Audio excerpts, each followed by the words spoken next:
Hello વિદ્યાર્થી મિત્રો, સ્વાગત છે તમારું ફરી એકવાર આપણી યુટ્યુબ ચેનલ પર। આઈ હોપ તમે બધા જ મજામાં હશો।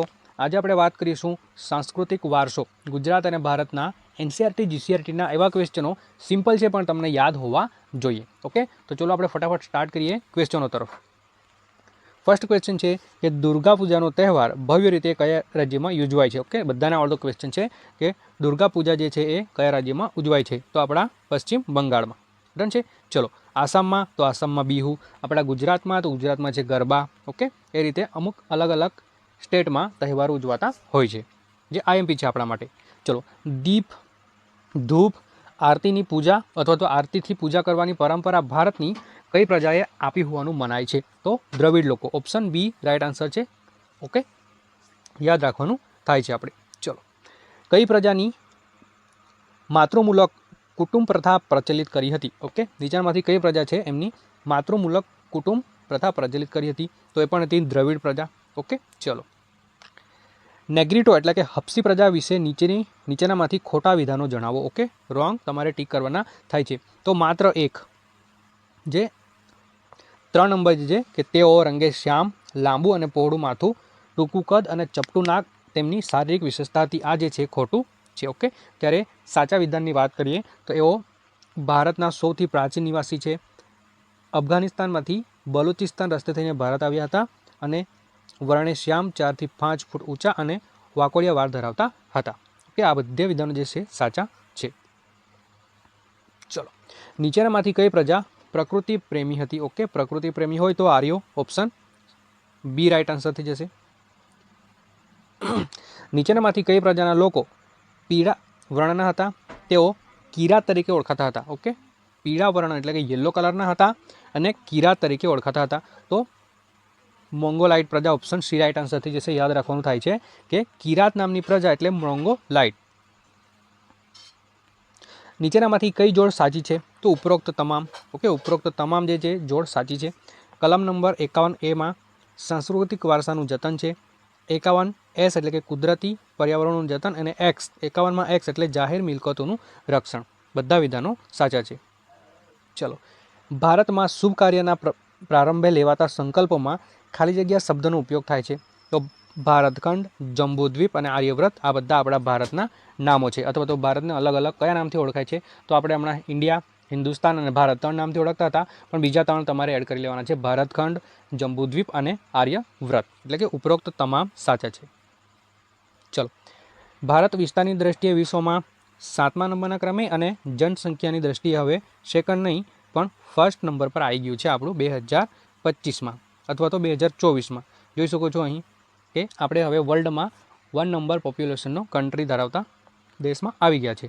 ચલો, ભારતની સંસ્કૃતિમાંથી ખાલી જગ્યાનો અનુભવ પ્રાપ્ત થાય છે? જો આવા ક્વેશ્ચનો નહીં આવડે આપણને તો સત, ચિત અને આનંદ એટલે કે ઉપરોક્ત તમામ બાબતોનો અનુભવ થાય છે આપણને ભારતની સંસ્કૃતિમાંથી। સત, ચિત અને આનંદ 3 ચલો, તરાઈના જંગલો કઈ પર્વતમાળામાં જોવા મળે છે? તો તરાઈના જે જંગલો છે એ હિમાલય પર્વત શ્રેણીમાં અથવા તો હિમાલય પર્વતમાળામાં જોવા મળે છે। ડન છે। ચલો, હિમાલયમાં કયા યાત્રાધામ જોવા મળે છે? તો બદ્રીનાથ, કેદારનાથ, અમરનાથ, ઉપરોક્ત તમામ રાઈટ આન્સર થઈ જશે। ભારતીય સંસ્કૃતિ કઈ નદીના કિનારે પાંગરી છે અથવા તો ઉછરી છે? તો એ છે સિંધુ અને રાવી નદીના કિનારે। ઓપ્શન એ આપણો રાઈટ આન્સર થઈ જશે। પીવાનું પાણી, વપરાશનું પાણી, સિંચાઈ, વીજળી, ખેતી જેવી આપણી મહત્વની જરૂરિયાતોના અગ્રસ્થાને શું છે? તો એ છે નદીઓ। ઓકે, કારણ કે નદીઓના કિનારે જ મોટા મોટા મહાનગરો થઈ ગયા છે। તો ઓપ્શન સી રાઈટ આન્સર થઈ જશે। ખાલી જગ્યાને આહાર માટે વનસ્પતિ પર આધાર રાખવો પડે છે? તો પ્રાણીઓ, માણસ, પશુ પક્ષી એટલે કે ઉપરોક્ત તમામ।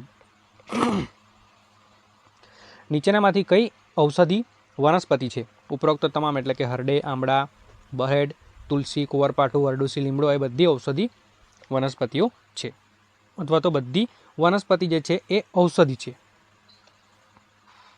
આપણી ધાર્મિક માન્યતાઓમાં લોકોએ કયા વન્યજીવને દેવી દેવતાઓના વાહન તરીકે સ્થાન આપ્યું છે? તો ઓપ્શન એ અને બી એટલે કે ડી રાઈટ આન્સર છે। ઓપ્શન એ અને બી, વાઘ, ગરુડ, મોર અને મગર। ઓકે, જ્યારે હાથી અને ચિત્તો જે છે એ કોઈ દેવી દેવતાઓનું વાહન નથી। ડન છે।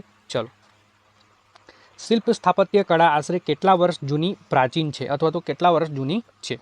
તો રાઈટ આન્સર થઈ જશે 5000 જેટલા ઈસવીસન પૂર્વે. ઓકે, ઈસવીસન પૂર્વે 5000 જેટલી જૂની છે. નીચેનામાંથી કોણે સિંધુ ખીણની સંસ્કૃતિના પુરાતન અવશેષો ગણી શકાય છે? તો ઉપરોક્ત તમામ એટલે દેવી દેવતાઓની મૂર્તિઓ, માનવ શિલ્પો, પશુ તથા રમકડાઓ, દાઢીવાળા પુરુષનું શિલ્પ અથવા તો નર્તકીની મૂર્તિ. ઓકે, દાઢીવાળા પુરુષનું શિલ્પ અને નર્તકની મૂર્તિ જે છે આપણાને મોહેન્જો-દડો અને લોથલ ખાતેથી મળી આવી છે. નેગ્રીટો પ્રજા કયા દેશમાંથી ભારત આવી હોય છે? તો આફ્રિકા. ઓકે, આફ્રિકામાંથી આવી હોવાનું મનાય છે. નેગ્રીટો પ્રજા બીજા કયા નામે ઓળખી શકાય છે? તો એ અને બી. નેગ્રીટો પ્રજાને આપણે હપ્સી અને નિગ્રો, ઓકે, હપ્સી અને નિગ્રો તરીકે ઓળખીએ છીએ. તો ઓપ્શન ડી રાઈટ આન્સર થઈ જશે. ઓસ્ટ્રોલોઇડ અથવા તો નિષાદ, ઓકે, ઓસ્ટ્રોલોઇડ અથવા તો નિષાદ પ્રજા કયા દેશમાંથી આવી હોવાનું મનાય છે? તો અગ્નિ એશિયા. ઓકે, અગ્નિ એશિયામાંથી ઓસ્ટ્રેલોઇડ અથવા તો નિષાદ નામની પ્રજા આપણા ભારત દેશમાં આવી હોવાનું મનાય છે. આપણી રાષ્ટ્રીય મુદ્રામાં કયા 4 પ્રાણીઓને મૂકીને તેનું મૂલ્ય આંક્યું છે અથવા તો જોવા મળે છે? તો સિંહ, હાથી, ઘોડો અને બળદ. ઓપ્શન એ રાઈટ આન્સર થઈ જશે. ડન છે. સાંસ્કૃતિક અને પૌરાણિક પુરાતત્વીય મહત્વ ધરાવતા સ્થળો ખાલી જગ્યા છે. તો ઉપરોક્ત તમામ. ઓકે, લોથલ, રંગપુર. ઓકે, 1931માં શોધાનારું પ્રથમ આપણા ગુજરાતનું પ્રથમ જે પ્રાચીન કોઈ સ્થળ મળ્યું હોય તો એ છે રંગપુર. પછી લોથલ, ધોળાવીરા, રોજડી, શ્રીનાથગઢ. ડન છે. ધોળાવીરા ક્યાં આવેલું છે?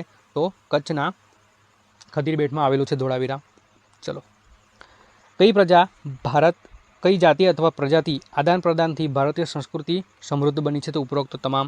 આર્યો, શક, સત્રપ, કુષાણ, હુણો. ઓકે, બધી જ પ્રજા જે છે એ પ્રજાના આદાન અને પ્રદાનથી ભારતીય સંસ્કૃતિ છે એ સમૃદ્ધ બની છે. ડન. ચલો, મોઢેરાનો મેળો ખાલી જગ્યા દિવસે ભરાય છે? તો શ્રાવણ વદ અમાસના દિવસે ભરાય છે મોઢેરાનો મેળો. બહુચરાજીનો મેળો ખાલી જગ્યાના દિવસે ભરાય છે? તો ચૈત્ર સુદ પૂનમ. ઓકે, ચૈત્ર સુદ પૂનમના દિવસે બહુચરાજીનો મેળો ભરાય છે. ચલો, ગિરનાર અથવા તો જૂનાગઢે ભવનાથનો મેળો ખાલી જગ્યા સુધી ભરાય છે એટલે કે ક્યાંથી ક્યાં સુધી ભરાય છે? તો મહાવદ નોમથી બારસ સુધી. ઓકે, નોમથી બારસ સુધી ભરાય છે ગિરનાર ભવનાથનો મેળો. કયા કુંડ પાસે ભરાય છે? ઓકે, જેમને પણ આવડતું હોય એ કોમેન્ટ કરે કે આ જે મેળો છે એ કયા કુંડ પાસે ભરાય છે. ચલો, પોરબંદરમાં ચૈત્ર સુદ નોમથી લઈને 13 સુધી કયો મેળો ઉજવાય છે? પોરબંદર ખાતે ચૈત્ર સુદ નોમથી લઈને 13 સુધી કયો મેળો ઉજવાય છે? તો માધવપુરનો મેળો ઉજવાય છે. ઓપ્શન એ રાઈટ આન્સર થઈ જશે. લોકજીવનની દ્રષ્ટિએ ભારતના કેટલા ભાગલા પાડી શકાય છે? તો 4 જેટલા ભાગલા પાડી શકાય છે. નીચેનામાંથી પશ્ચિમ ભારતમાં કોનો સમાવેશ થાય છે? ઓકે, આ તો સિમ્પલ ક્વેશ્ચન છે, જોતા જ તમને આવડી જાય કે પશ્ચિમ ભારતમાં કોનો સમાવેશ થાય. તો આપણું રાજસ્થાન, ગુજરાત, મહારાષ્ટ્ર, મધ્યપ્રદેશ, ગોવા, દીવ, દમણ, દાદરા નગર હવેલી એ બધું પશ્ચિમ ભારતમાં આવે. ડન. ચલો, પશ્ચિમ ભારતના જુદા જુદા પ્રદેશની ભાષા બાબતે કયું સાચું છે? તો આપેલ તમામ જે સાચા છે. રાજસ્થાનમાં હિન્દી, આપણા ગુજરાતમાં ગુજરાતી, મધ્યપ્રદેશમાં પણ હિન્દી.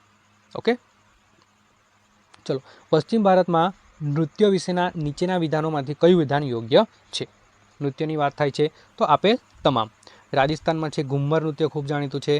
ગુજરાતનું રાસ ગરબા જાણીતા છે. મહારાષ્ટ્રમાં લાવણી નૃત્ય જાણીતું છે. ઓકે, જેવી રીતના પંજાબના ભાંગડા જે છે જાણીતા છે. ઓકે, ચલો, ગધેડાની લેવેચ માટે કયો મેળો ભરાય છે? સિમ્પલ છે, ગુજરાતમાં ધોળકા તાલુકામાં વોંઠા પાસે મેળો ભરાય છે ગધેડાની લેવેચ માટે. ડન. ચલો, કાર્તિક પૂર્ણિમાએ ઊંટના લેવેચ માટે કયો મેળો ભરાય છે? તો પુષ્કરનો મેળો. ઓકે, ક્યાં છે? રાજસ્થાનમાં. મધ્યપ્રદેશનું ઉજ્જૈન કયા મેળા માટે જાણીતું છે? તો અર્ધકુંભ અથવા તો કુંભ અર્ધકુંભ મેળા માટે જાણીતું છે મધ્યપ્રદેશ ઉજ્જૈનનું સ્થળ. પ્રત્યેક 18 વર્ષે આવતા અધિક ભાદરવા મહિનામાં ગુજરાતના કયા જિલ્લામાં ભાડભૂતનો મેળો ભરાય છે? સ્ટારવાળો ક્વેશ્ચન પૂછાતો આવતો ક્વેશ્ચન છે. તો ભરૂચ જિલ્લાના વાગરા તાલુકામાં. ઓકે, દર 18 વર્ષે ભરાતો મેળો છે ભાડભૂતનો મેળો. નીચેના વિધાનોમાંથી કયું વિધાન યોગ્ય છે? તો આપેલ તમામ. એટલે કે થાનગઢ પાસે તરણેતરનો મેળો સુરેન્દ્રનગર, જૂનાગઢમાં ભવનાથનો મેળો, ડાંગ દરબાર ભરાય છે ડાંગમાં. ડન છે. ચલો, નીચેનામાંથી કયા રાજ્યોનો સમાવેશ ઉત્તર ભારતમાં થાય છે? તો આપેલ તમામ. પંજાબ, હરિયાણા, હિમાચલ પ્રદેશ, ઉત્તર પ્રદેશ, ઉત્તરાખંડ, દિલ્હી, જમ્મુ, લદ્દાખ એ બધા ઉત્તર ભારતના રાજ્યો છે. કે આવું તો નહીં પૂછાય પણ તમને ખ્યાલ હોવો જોઈએ. નીચેના વિધાનોમાંથી કયું યોગ્ય છે? તો આપેલ તમામ આપણે ક્વેશ્ચન જોઈ ગયા છે. ચલો, પંજાબનો મુખ્ય તહેવાર કયો છે? તો વૈશાખી. ઓકે, પંજાબનો કોઈ મુખ્ય તહેવાર હોય તો એ છે વૈશાખી. નીચેનામાંથી કયું નૃત્ય દક્ષિણ ભારતનું નથી? ઓકે, દક્ષિણ ભારતનું નથી તો એ છે ઉત્તર પ્રદેશ. તો ક્યાં આવેલું છે? ઉત્તર ભારતમાં. જોડે જોડે આપણે એમના નૃત્યો વિશે વાત કરી લઈએ તો યુપીનું છે કથક, આંધ્રપ્રદેશનું છે કુચીપુડી, તમિલનાડુનું છે ભરતનાટ્યમ, બધાને ખબર છે, અને કેરળનું છે કથક કલી. ડન. ચલો, હેનિસ અને લોસાર તહેવાર ક્યાં ઉજવાય છે? આઈએમપી સ્ટારવાળો ક્વેશ્ચન. કે હેનિસ અને લોસાર નામના તહેવારો છે એ કયા રાજ્યોમાં ઉજવાતા હોય છે? તો Ladakh. Option A right answer થઈ જશે, લદ્દાખ. ચલો, નીચેનામાંથી કયું વિધાન સંપૂર્ણ સાચું છે અથવા તો કયા વિધાનો સંપૂર્ણ સાચા છે? તો આપેલ તમામ સાચા છે. જમ્મુ અને કાશ્મીરમાં ઈદ, મોહરમ તહેવાર ઉજવાય છે. હિમાચલ પ્રદેશમાં કુલ્લુમાં દશેરાનો તહેવાર વિશેષ રીતે ઉજવાય છે. અને યુપીમાં મુખ્ય તહેવાર છે હોળી. તો આપેલ તમામ સાચા છે. ડન. ચલો, મેળા વિશે નીચેનામાંથી કયું સાચું છે? મેળાઓ વિશે નીચેનામાંથી કયું સાચું છે? તો આપેલ તમામ. એટલે કે કુલ્લુનો મેળો હિમાચલ પ્રદેશ, શહીદોનો મેળો પંજાબમાં, કુંભનો મેળો ઉત્તર પ્રદેશ, અર્ધકુંભ પૂછાય, અર્ધકુંભનો મેળો તો હાલમાં ચર્ચા કરી ગયા એમપીના ઉજ્જૈન ખાતે, એના માટે એ પ્રખ્યાત છે. ઓણમ, નાતાલ, ઈદ, શિવરાત્રિ કયા રાજ્યમાં ઉજવાતા તહેવારો છે? તો કેરળ ખાતે. Okay, option C right answer થઈ જશે. આ બધા તહેવારો યાદ રાખવાના છે. ઓણમ, નાતાલ, ઈદ, શિવરાત્રિ એ બધા કેરળમાં ઉજવાય છે. ચલો, બંગાળની લોકપ્રિય મીઠાઈ કઈ છે? તો rasgulla. Option A right answer થઈ જશે કે બંગાળની લોકપ્રિય મીઠાઈ છે રસગુલ્લા. બિહારમાં ખવાતી એક વિશિષ્ટ વાનગી કઈ છે? સ્ટારવાળો ક્વેશ્ચન પૂછાઈ જાય તો આવડતો હોવો જોઈએ. સાથવો. બિહારમાં ખવાતી એક વિશિષ્ટ પ્રકારની વાનગી એટલે સાથવો. ડન છે. ચલો, બિહાર રાજ્યમાં બોલાતી ભાષા. બિહાર રાજ્યમાં બોલાતી ભાષા છે આપેલ તમામ. એટલે કે માગધી, ભોજપુરી અને મેથલી. આ ત્રણ જે ભાષા છે એ બિહારમાં બોલાય છે. ડન. ચલો, મેઘાલયમાં બોલાતી ભાષા કઈ છે? તો ઓપ્શન ડી એટલે કે એ અને બી, ગારો અને ખાસી. ઓકે, ગારો અને ખાસી. ત્યાં મેઘાલય એટલે કે જે પૂર્વીય આપણા સ્ટેટ છે, 7 સિસ્ટર જે સ્ટેટ છે, ત્યાં અલગ અલગ ટેકરીઓ પણ આવેલી છે. ગારો, ખાસી, જૈંતિયા. ઓકે, નૈતિકની ટેકરીઓ તે આપણા ગુજરાતમાં આવેલી છે. એવી રીતે ત્યાં ગારો, ખાસી, જૈંતિયા એ બધી ટેકરી આવેલી છે. જોર્જિલા અને બુર્જિલા નામના ઘાટો પણ આવેલા છે. તો એ ભાષા જે છે એ યાદ રાખવાનું છે. મેઘાલયની ભાષા છે ગારો અને ખાસી. ચલો, ઉત્તર ભારતમાં વપરાતું ખાદ્ય તેલ કયું છે? તો સરસિયું. ઓપ્શન બી રાઈટ આન્સર થઈ જશે કે ઉત્તર ભારતમાં વપરાતું ખાદ્ય તેલ કયું છે? સરસિયું. ડન. ચલો, તો thank you for watching friends. આપણે મળીશું બીજા એવા મોસ્ટ આઈમ્પી ક્વેશ્ચન જોડે. ત્યાં સુધી ફટાફટ આપણે જે ફેક્ટ લઈને આવીએ છીએ એના પર નજર મારી લઈએ. કે વીણાની આકૃતિવાળા સિક્કા તો સમુદ્રગુપ્તના સમયમાં મળે છે આપણને. કાર્તિકેય અને મોરની આકૃતિવાળા કુમારગુપ્તના પૂછાઈ ગયેલો ક્વેશ્ચન છે. ઓકે, સ્ટારવાળો. પછી વ્યાઘ્ર પ્રકારના સિક્કા ચંદ્રગુપ્ત સેકન્ડ એટલે કે ચંદ્રગુપ્ત દ્વિતીય. પછી નંદી અને વેદીવાળા ચિહ્નોના સિક્કા સ્કંદગુપ્ત. ત્રિશૂળ ચિહ્નોવાળા સિક્કા ભટ્ટાર્ક પૂછાઈ ગયેલો ક્વેશ્ચન છે. સ્ટારવાળો. લક્ષ્મી માતાની આકૃતિવાળા સિક્કા મોહમ્મદ ઘોરી. વાહન આકૃતિવાળા સિક્કા સાતવાહન વાંસ. અને રાશિ નક્ષત્રવાળા સિક્કાઓ જહાંગીર. આ પણ પૂછાઈ ગયેલો ક્વેશ્ચન છે. તો thank you for watching friends. જય હિન્દ, જય ભારત.